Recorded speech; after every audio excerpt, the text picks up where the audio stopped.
most popular forms or most discussed forms of intellectual property, really the patent. And we got into it a little bit already with the Amazon one-click patent. It is a way to protect inventions, something technological. And so there's really four main requirements to get a patent. You can't just get a patent because you want to. You have to meet these four requirements. And so really the first one is that it's got to be patentable subject matter. And so you can't get a patent for an idea or a discovery. It needs to be some level of application. Where this comes into play is when it gets into software patents. And so there needs to be some technological aspects happening and defining it in a technological way. And so you can't get a patent, let's say, for an algorithm, but you can get a patent for a software algorithm on a computer, as long as it meets some of the other requirements. And so that first patentable subject matter requirement is often very important, especially when it comes to software. The two other ones that I'll mention that sort of go hand in hand are novelty and inventiveness. And so you can't get a patent for something that isn't new.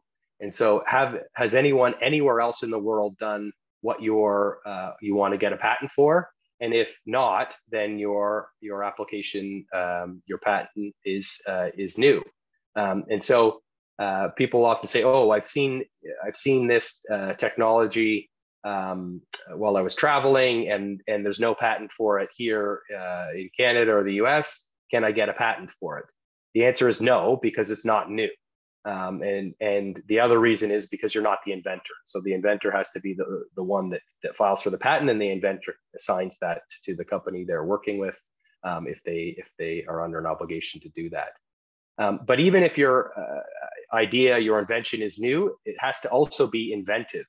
And so it has to have some interesting difference. And so if there's a small minor difference and that difference is trivial or not very interesting, then that doesn't meet that sort of second requirement for being not obvious or inventive. And so really thinking about how any difference that you have provides a particular advantage. And really this is what we do as patent agents, IP lawyers, is craft a patent application that sets it apart, that defines these big three pieces: patentable subject matter, novelty, and non-obviousness. I'll mention the fourth. The patent has to have utility, so it has to work in some way. It doesn't have to work very well, but it does have to have some utility, and most patents meet that basic requirement.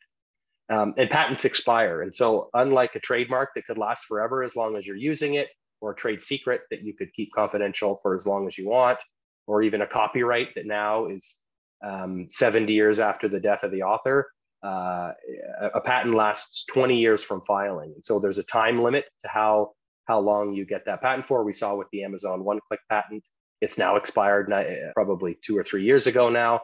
And so now it's free for anybody to use. Really thinking about patents not from just a one filing and you're done, but from a portfolio perspective. And so one patent will protect an invention. A patent portfolio protects a market. So companies, as they grow and scale, really ramp up their IP capture, IP generation. And one of those tools, those leverage points, is through patent filings and increasing their patent filings.